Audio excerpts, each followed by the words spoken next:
Expressway का जब जाल फैलता है तो जाहिर सी बात है कि विकास होता है, उन्नति होती है, रोजगार बढ़ता है, शिक्षा में बढ़ोतरी होती है और कुछ इसी तरह की तस्वीरें दिखाई पड़ेंगी। आज गंगा एक्सप्रेसवे का उद्घाटन होना है। प्रधानमंत्री नरेंद्र मोदी यहां पर हरदोई पहुंचेंगे और सबसे पहले मैं आपको तस्वीरें दिखाता हूं। अपने कैमरा सहयोगी समीर कनकी चाहूंगा कि एक तस्वीर दिखाएं, क्योंकि इस वक्त कार्यक्रम स्थल की जो तस्वीरें हैं वो बेहद भव्य हैं। प्रधानमंत्री नरेंद्र मोदी यहाँ पर पहुंचेंगे और यहाँ पर वो एक बड़ी जनसभा को भी संबोधित करेंगे। आप देख सकते हैं कि एक बड़ा सा पंडाल जो है वो यहाँ पर लगाया गया है और इस पूरे गंगा एक्सप्रेसवे का जो टैगलाइन है वो जो है मां गंगा सा विराट गंगा एक्सप्रेसवे ये रखा गया है। इसके साथ साथ आपको बता दें कि यहाँ पर जो 19 इंटरचेंज से प्रवेश निकास की सुविधा होगी। इसके साथ साथ 12 जिले जो हैं वो इससे जुड़ रहे हैं। मेरठ से प्रयागराज तक का ये पूरा गंगा एक्सप्रेसवे है और ये तस्वीरें बेहद भव्य हैं। जब एक्सप्रेसवे आता है तो जाहिर सी बात है कि रोजगार में भी बढ़ोतरी होती है। इसके साथ साथ लगातार निवेश को लेकर माहौल बनता है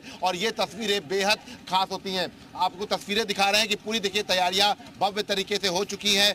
बस इंतजार है प्रधानमंत्री नरेंद्र मोदी का। सीएम योगी आदित्यनाथ भी उनके साथ मौजूद रहेंगे और देखिए सामने की तरफ आप गंगा एक्सप्रेसवे की तस्वीरें देख सकते हैं कि ये गंगा एक्सप्रेसवे है। और सबसे अच्छी बात यह है कि आज से ही ये गंगा एक्सप्रेसवे शुरू हो जाएगा। 594 किलोमीटर का ये पूरा जो गंगा एक्सप्रेसवे है ये लोगों के लिए एक बड़ा माइलस्टोन होगा और उत्तर प्रदेश के ड्रीम प्रोजेक्ट के तौर पर भी इस गंगा एक्सप्रेसवे को देखा जाता है। और ऐसे में फिलहाल पूरी भव्य तैयारियां कर ली गई हैं। आप तस्वीरें देख सकते हैं कि यहाँ पर पूरे इस कार्यक्रम को संबोधित किया जाएगा। एक विशाल जनसभा होगी प्रधानमंत्री की के द्वारा, तो ऐसे में उसको लेकर पूरी तैयारियां भव्य तरीके से की गई हैं। हरदोई, उन्नाव, इसके सीतापुर, तमाम जगहों से जो कार्यकर्ता हैं, बीजेपी के आम लोग हैं, वो यहाँ पहुंचेंगे। और इस एक्सप्रेसवे की जो सबसे खास बात रहेगी वो ये रहेगी कि इससे करीब 6 से 7 घंटे में ही मेरठ से प्रयागराज तक का रास्ता जो है वो कर लिया जाएगा कवर। पहले ये 12 से 13 घंटे का वक्त लगता था। ऐसे में ये आप देख सकते हैं कि पूरी तैयारी जो है वो की गई है।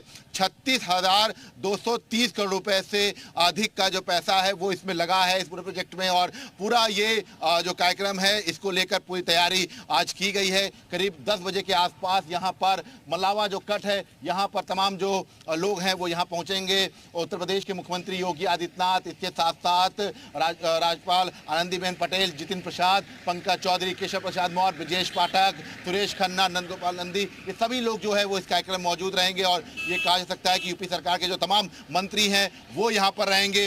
विशेष जो है तैयारी की गई है। और आपको देखिए तस्वीर दिखाएं, सामने की तरफ का जो टोल प्लाजा है यहाँ से जो हरदोई से जो लोग जाएंगे वो यहाँ से कर सकेंगे। और सबसे अच्छी बात ये है कि ये जो गंगा एक्सप्रेसवे है ये जो आगरा एक्सप्रेसवे है उससे भी लिंकअप होगा। इसके साथ साथ जो कानपुर और प्रयागराज का जो एक्सप्रेसवे है उससे भी लिंक होता नजर आएगा। जो तमाम लिंक्ड रोड हैं उनसे ये एक्सप्रेसवे लिंक नजर आ रहा है। तो ये जाहिर सी बात है कि एक पूरा भव्य तरीके से यहाँ पर आयोजित किया जा रहा है। 12 जिले जो हैं सीधे कनेक्टेड होंगे। जाहिर तौर पर विशाल जो लंबी दूरी है अब कम घंटों में पूरी हो सकेगी। इसके अलावा किस तरीके की और सुख सुविधाएं यहाँ से मिलेंगी, क्योंकि एयर स्ट्रिप भी नजर आएगी। 3 किलोमीटर की एयर स्ट्रिप भी तैयार की गई है इस एक्सप्रेसवे पर। देखिए बिल्कुल एयर स्ट्रिप भी तैयार की गई है, क्योंकि अब उत्तर प्रदेश में अगर हम बात करें तो एक्सप्रेसवे जब बन रहा होता है तो इस बात का विशेष ध्यान रखा जाता है। और अभी आपने देखा होगा कुछ दिनों पहले ही पूर्वांचल एक्सप्रेसवे पर जो है हमने लड़ाकू विमानों को उतरते हुए देखा था। तो कुछ इसी तरह की तस्वीरें जो हैं वो यहाँ पर भी दिखाई पड़ेंगी। गंगा एक्सप्रेसवे पर भी इसकी तैयारियाँ हैं और तस्वीरें हम आपको दिखा रहे हैं कि तस्वीरें आप देख सकते हैं कि यहाँ पर पूरी तैयारी कर ली गई है। और जिस तरह से उत्तर प्रदेश में अगर हम बात करें तो यहाँ पर इसके साथ साथ गंगा एक्सप्रेसवे अगल बगल में यहाँ पर एक कॉरिडोर ही बनाया जाएगा, जिसमें जो निवेश को लेकर जो औद्योगिक इकाइयां हैं उनको जो है यहाँ पर लाया जाएगा। तो ये फिलहाल कहा जा सकता है कि सीधे तौर पर, चूंकि हरदोई में अगर हम बात करें तो बड़ी बड़ी संडीला में जो कंपनीज हैं वो आ चुकी हैं। ऐसे में मेरठ से जब ये एक्सप्रेसवे जब शुरू होगा उसके बाद आराम से यहाँ पर आवागमन हो सकेगा। हरदोई है, उन्नाव है, तमाम इंडस्ट्रियल एरिया यहाँ पड़ते हैं। तो इन सब चीज़ों को भी सीधे तौर पर फायदा दिखाई पड़ेगा। और फिलहाल ये कह सकते हैं कि बस अब कुछ ही देर का और इंतजार है, महज 3 घंटे का इंतजार और है। और इसका एक्सप्रेसवे की जो शुरुआत है वो हो जाएगी आम जनता के लिए। ये आज से ही खोल दिया जाएगा। जी।